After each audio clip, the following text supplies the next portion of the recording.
know is that he is a veteran of Operation Iraqi Freedom. So let's welcome Tom Singh.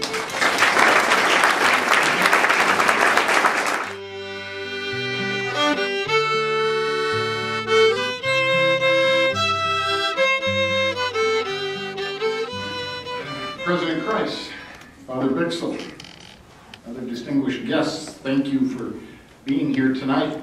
42 years ago at this time, I was finishing my first semester at Pacific Lutheran University.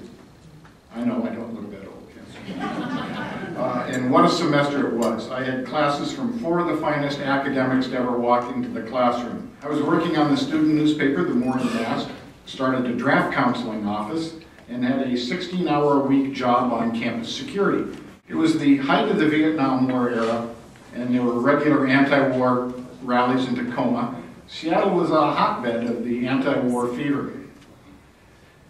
The well-known community organizer, Saul Alinsky, was the scheduled campus lecture speaker on May 5th, 1970, the day after the killings at Kent State.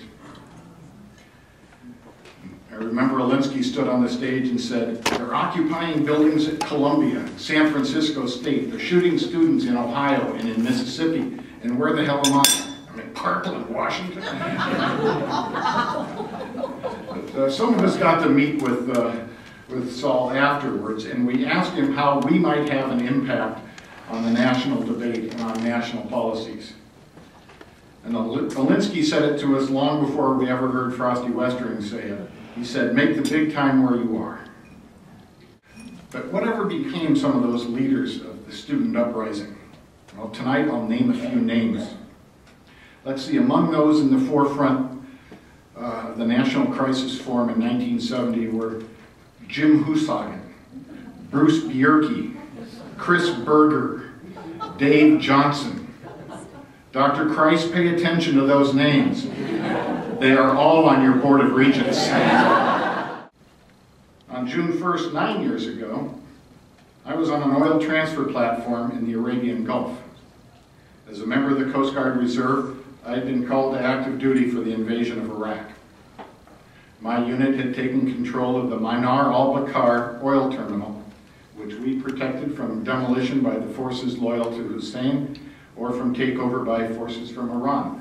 Both very real possibilities. And in history, 5 years ago at this time, I regularly stood on the bow of an escort ship, serving as the gun mount captain protecting Trident nuclear submarines on their transit into and out of Bangor Naval Submarine Base. During my 2 years at Bangor, there were many days in which I passed by Father Bichsel and his colleagues as they stood witness for peace outside the gates of the submarine base.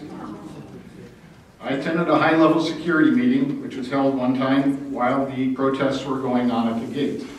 In response to a question about the protests, the high-level official stated Father Bichsel and his friends were not the people they were worried about. Bix and the Plowshares people were citizens exercising their free speech and their right to peaceably assemble. Now, it needs to be said, from my perspective, that there's not another group of people in this country who are more seriously committed to protecting the freedoms and responsibility of the Constitution than the members of the U.S. military. But Father Bix was not there at the gates to witness to the Constitution. He was there to witness to the gospel of Jesus Christ.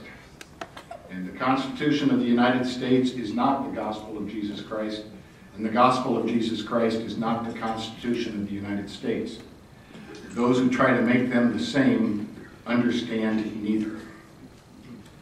Now, those of us who try to live in a world which recognizes both, we live in a world of dynamic tension.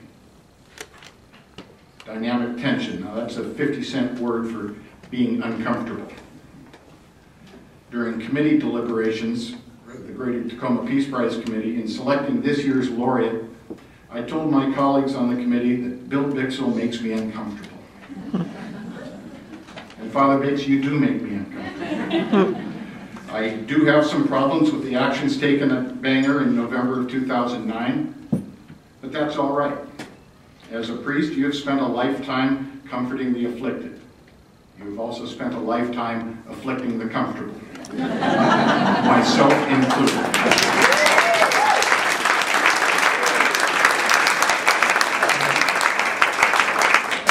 You challenge me, you make me think, you make me question, you make me uncomfortable.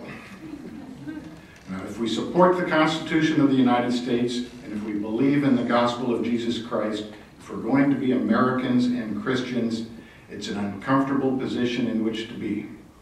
And that's all right. Thank you, Father Bix. We need to be challenged. We need to ask questions. We need to think. We need to get used to being uncomfortable. But it gives me great pleasure first to bring up here a man who shares another dynamic tension with me. As I am, he is the son of an Irish father and a Norwegian mother.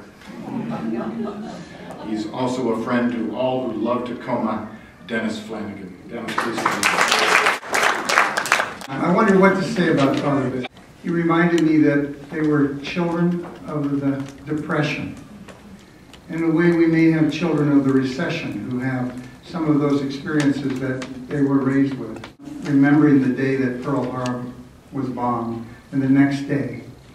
And he remembered walking in, because there were many Japanese restaurants in Tacoma at the time, and he said people were walking in, not paying their bill, walking out, making jokes about the people who owned it, the same people who had been friends the day before. And he said of himself was also a part of that feeling at that moment and that time. And why do I say that? Why do I say something about it? I want to read what I wrote to this committee and with that make this introduction. First, Kenneth Patchen said most people look for little boxes to put long journeys in. And I think you have to know that the Bill Bichsels and the Ron Dindex and the Dave Algers and the others didn't begin as saints. And they would deny they are saints today. But life is a journey. It is not where you are on a Thursday, but is where you are all the days of your life. And I wrote, Christ never won a Peace Prize. Sainthood is a posthumous honor. So is heaven. I have all that in mind as I nominate Father William Bill Bichsel, a.k.a. Bix, for the Greater Tacoma Peace Prize. And I remind those who review the case that not all saints start out saintly. Many start out human and become saints. My brother went to Bellarmine with Bix, my brother Dick. They were bright enough, but didn't always excel in deportment. Bill's still getting the F in that. When Bix eulogized my brother, he confessed that as teenagers, they stole money from pinball machines. Liberating it, they thought, roaming the region to fill buckets with nickels. My brother's nickname was Nichols. And that's how I got it. Neither of them was likely to have qualified for honorary certificates or peace prizes, and certainly not for sainthood. But times change, and so do people. Bix became an ordained minister to help others and promote peace. He did this and that and other things. You can see, and we all wouldn't be here if we didn't have some sense of where he stood, how he's been arrested, how he served in jails that we wouldn't want to be in, how he shuffled slowly. Reviewing his life, it is clear to me that Bix became a legend by living his message. He reminds us endlessly that war is wrong, that killing is wrong, then stands in front of tanks and guns and prisons to make his point. Bix confronts, and as Tom would say, almost annoys authority. And he pricks our conscience. If you ask those who love Tacoma who best represents the peace movement, here the answer almost certainly would be Father Bichsel. How generous, appropriate, and just plain right it will be to honor him while he still lives, acts, and defies conventions that need defying. I ask you to give the biggest welcome we can to Father Bill Bichsel, the winner of this competition.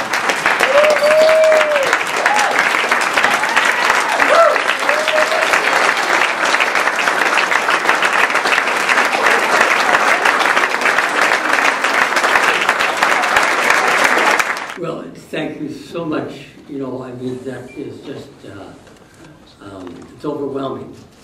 and I just have just deep gratitude for this honor.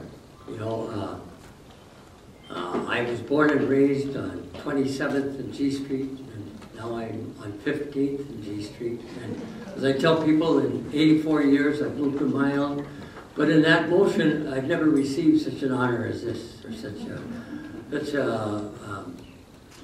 just something that comes out of community and belongs to all of us.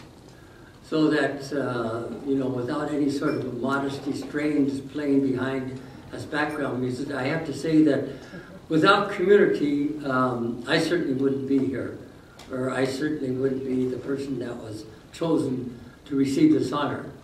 You know, that it has come out of community, and that's really the great dynamite of all this.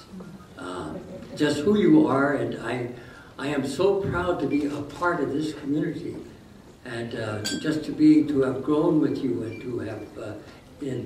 to have aged with you, and to have just been able to be very much a part of your lives. So it's a great blessing for me for that. And as Dennis said, you know, I was born and raised in Tacoma.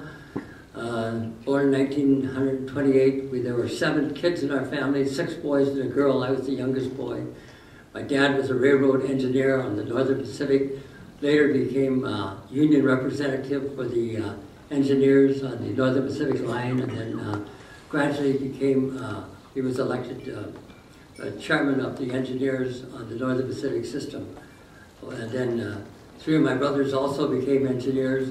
I avoided it some way. I wasn't anti-work really, but I couldn't take the coal dust. You know, they were still hand-fired coal engines. But anyway, grew up, as Dennis mentioned, grew up during the Depression, which to me was just was a time when you shared what you had. You knew who lived right next door to you. I don't want to, you know, just glorify the time. There was still lots of racism and so forth, but there was a time it was just something that community was just written all over it growing up at that time. So growing up in Tacoma at that time, things that were come to mind growing up in Tacoma, and you think of the pulp mill immediately, and how you survived that, and then all the arsenic that was falling out of the, you know, out of the arsenic plants, and somehow or another we survived that. Gunny sacks, it's sort of symbolic also for the time when we grew up. You know, it was a time when gunny sacks were used to go down to the Pacific Ice Company to get the ice off the tracks to bring up for the ice boxes, you know, and so the best way to carry it was as gunny sacks. And also gunny sacks were also necessary in order to put old clothes in and rocks in order to sell the clothes to Frank Sussman down on Pacific Avenue. And so anyway, Frank got on us and says, you know, when you bring the clothes in here, I'm not going to take these rocks anymore. It's not the same thing. So early on, we you know, our entrepreneurship was sort of interrupted. But I had, you know, in thinking about what was going to be said, and I had to go through a lot of different things, worry and anxiety and so forth. And then there's the other day I was sitting in my room, and there were people out working in the garden, and some of the students from some of the different universities were there working, and for some reason or other the tune inch by inch, row by row, going to make this garden grow. All you need is a rake and a hoe and a plot of ground. Or I don't want to screw up the things, but anyway, that came over to me like that. And I thought, you know, the kind of today going over things again. That's, you know, we're all honoring peace, our deepest desire for peace, you know. And to me, you know, it came to me that peace, you know, whether it's, you know, peace is like a plant. Peace is like a multivariated plant, you know, that can grow lots of different ways. And So I thought peace and plant, and what it needs, of course, is a plot of ground. It needs the ground, it needs the soil. And that's all of us. It's community. That's what causes, that's where peace grows, in community.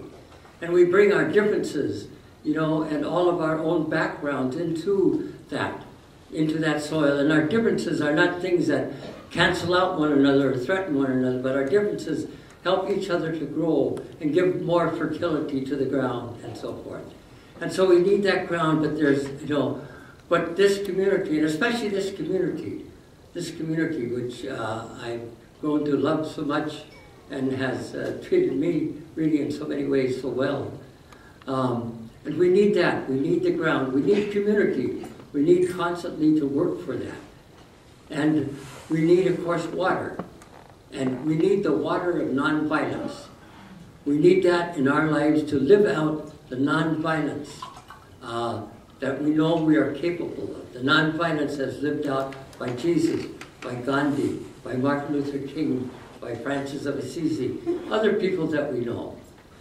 But you know, it's nonviolence, it's the power of nonviolence that gives, that is the real water of freedom. It's the real water that we can live, you know, that we will not return evil for evil, you know, in any way at all. And we think of, you know, such people that who work for nonviolence. We think of the teachers and the parents who are now, during this very violent age in our country and probably in our globe, you know, that are taking great, great pains to teach their children ways of expressing themselves nonviolently, ways of being nonviolent. And we think of all those who work with their own parents or people who work giving their lives to the health and care of others, you know, and uniting themselves on hope for peace, and how they, in a sense, are a source of nonviolence as well, caring for those who are least able to care for themselves. And we think of those who have given their lives in nonviolence, and we think of certain people like Oscar Romero, who was the Archbishop in San Salvador, who gave his life for his people, you know, who stood by his people. And we think of Sophie Scholl. She was a German lady, young woman, 22 years old, who resisted the Nazi regime. And for her resistance was executed, she and 4 others, for standing against that, for standing against the violence of the Nazi regime on it. We have lots and lots of people who have gone before us who have lived that way. And so that whole dynamic of nonviolence, where we put aside being the one on top, we put aside the very great, great desire and wish to be number one or to dominate, and say we're all in this together. And so we need those kinds of things. And this garden of peace, you know, that has a plant peace, that needs a lot of care. It needs us to weed out things. It needs us to weed out racism and sexism.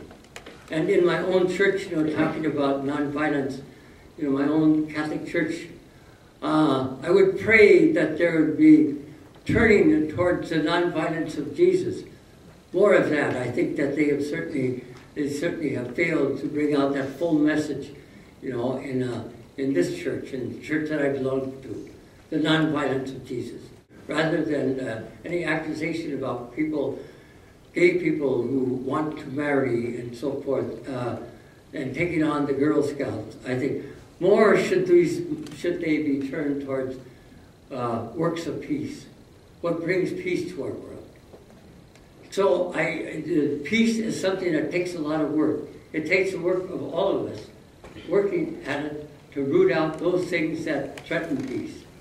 Those things that, whether it's racism or sexism or militarism or whatever it is. But also in this work of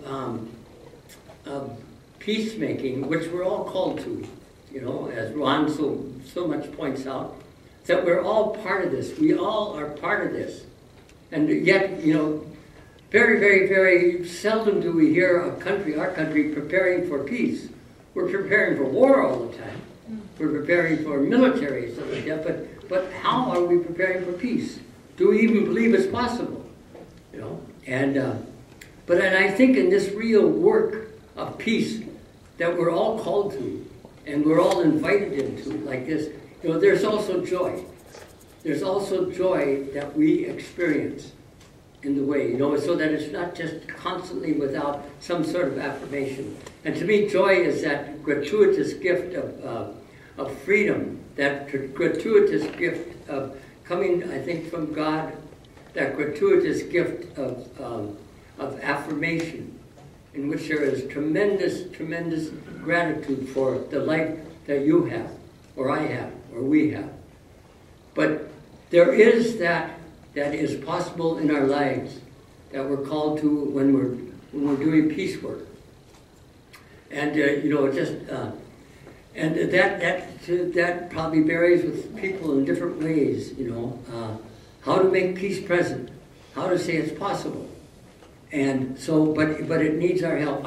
Just a few examples of, I think, of joy. I think I'll just mention from my own life.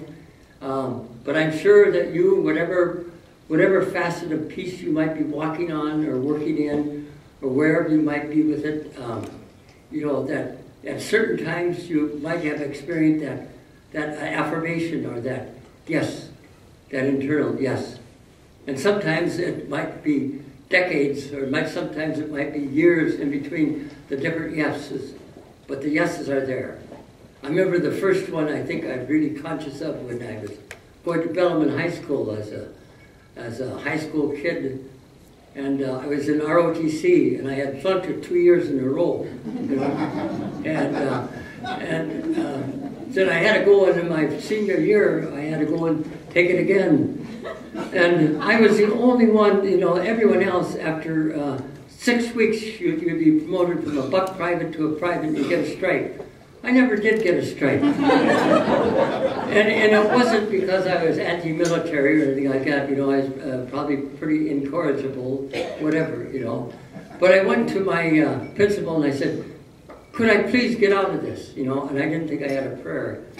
And he said, yeah. He said, you'd do all of us a favor.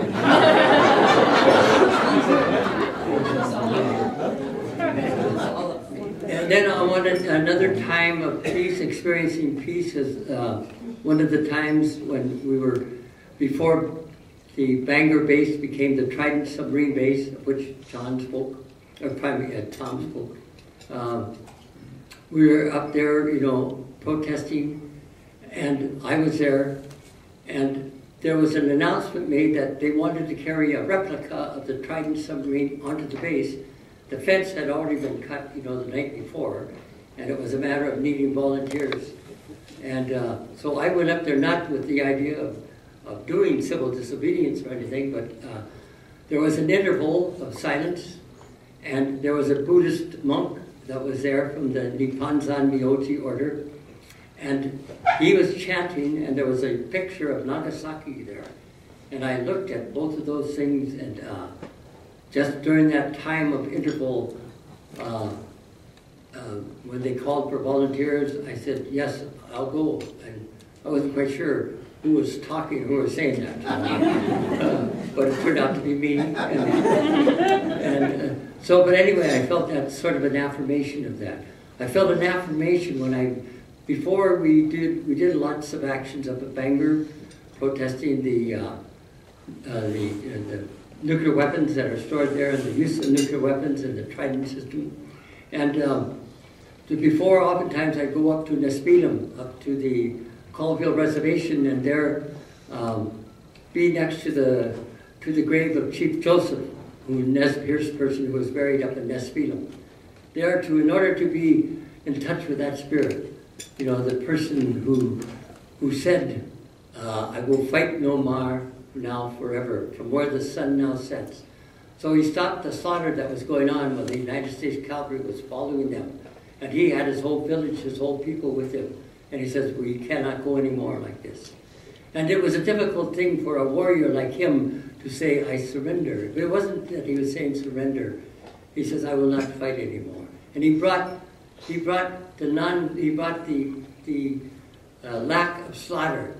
He brought the peace that people wanted there, just by his very heroic action. Another time of joy, thinking of Clarence Jordan, the Baptist minister who started the community down in Cordelia, Georgia, and of blacks and whites living together, farmers living together, working together. And of course they were under attack by the people, especially in the town of Americus, and how Clarence Jordan was able to, in some way or another, diffuse that through his practice of nonviolence. Through his practice and belief in nonviolence, he was able to meet them, talk with them, and not give up the pursuit of please do not come firing your guns into our village anymore, and so forth, and it ceased. And as one commentary about Clarence Jordan says, he witnessed to the resurrection.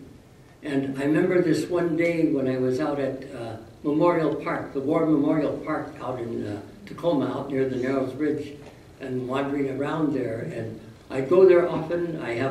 There's the War Memorial, and I have good friends whose names are on the War Memorial.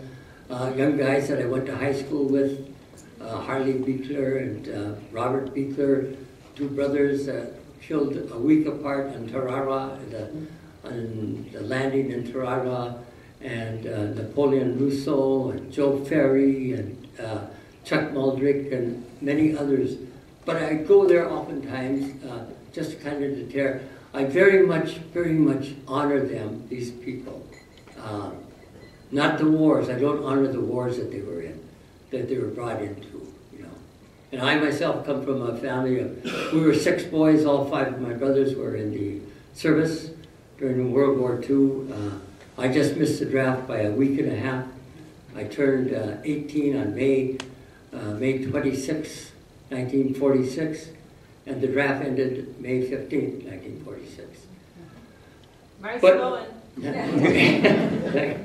All right, so, but anyway, just a sign of joy. And then what I think the real point of what I'm skirting around a lot, but the real thing I want to say is all of us, the tremendous hopefulness that we're called to, all of us, the tremendous hopefulness of, when we think on what we are called to, when we reflect on Isaiah, when we reflect on the traditions, whether our religious background is Jewish, or whether our religious background is Muslim or Christian, or whether it's Buddhist, or whether it's Baha'i or whatever, these traditions have come in our cultures. And these traditions, the tradition of something like Isaiah, who says when he thought of peace, he thought about the lion and the lamb who would lie down together, and the wolf and the cub who would eat straw together, and the child who would put his hand over the adder's neck and not be harmed. And these it seemed wild, just a very wild things, you have to be insane to think that anything like this could happen.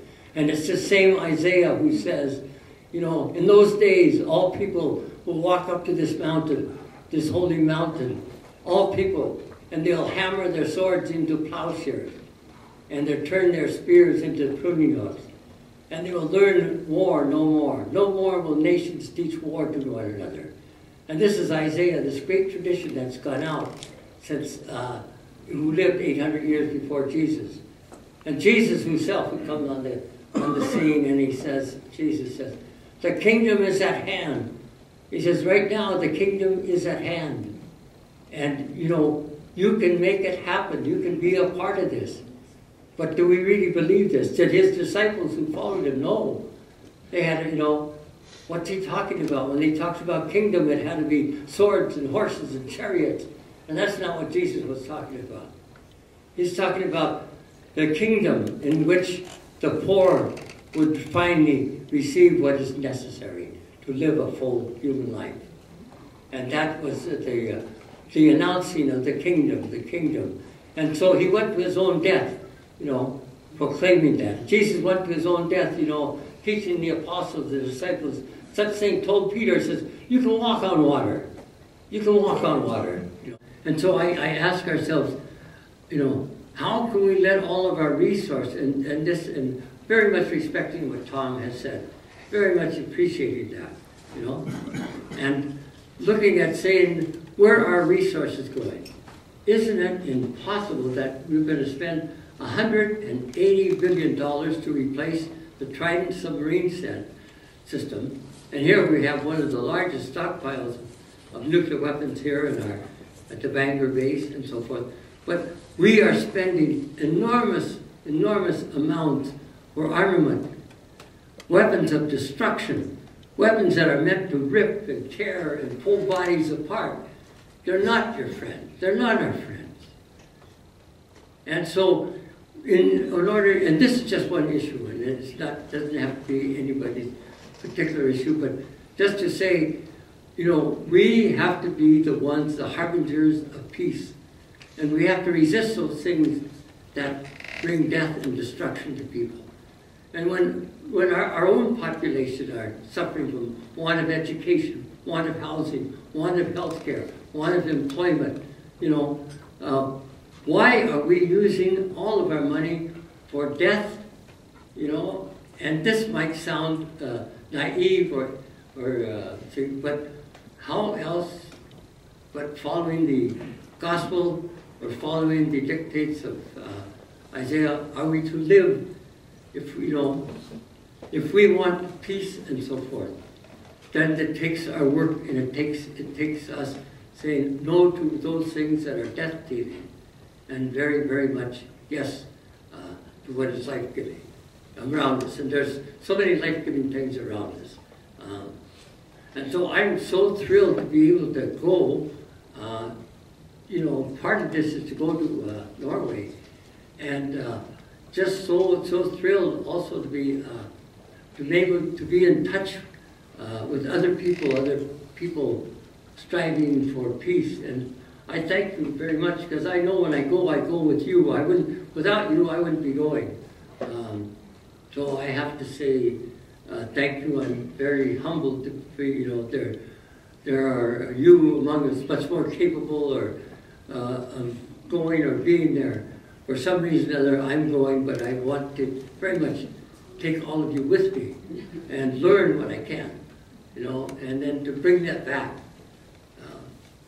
So at this time, too, I've asked my good friend David Alcher if he would, maybe, if you wouldn't mind joining, you know, giving me a blessing, you know, and he could lead us in that, and so that in some way I might be a messenger of the peace that you know, messenger of the peace you want. Watch over our servant, our brother and our sister, our total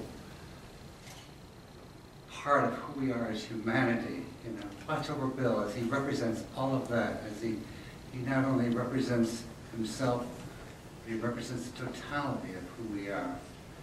Bless him, look over him as he goes about his ministry of peace. As he goes to Oslo, as he represents us here in this community, continuing to give witness the good news that life is given to us, that we might have fullness of life. In Christ's name, amen. First of a number of tokens of our appreciation, a plaque in grateful recognition of a lifetime of courage, dedication, selfless commitment to peace activism. The Greater Tacoma Peace Prize Committee presents the 2012 Greater Tacoma Peace Prize to Father William Bichsel, Society of Jesus, awarded the second day of June 2012. Father Bichsel was nominated by former Washington State Representative Dennis Flagen. 2 to Oslo, Norway, to attend the festivities in conjunction with the presentation of the Nobel Peace Prize on the 10th of December 2012.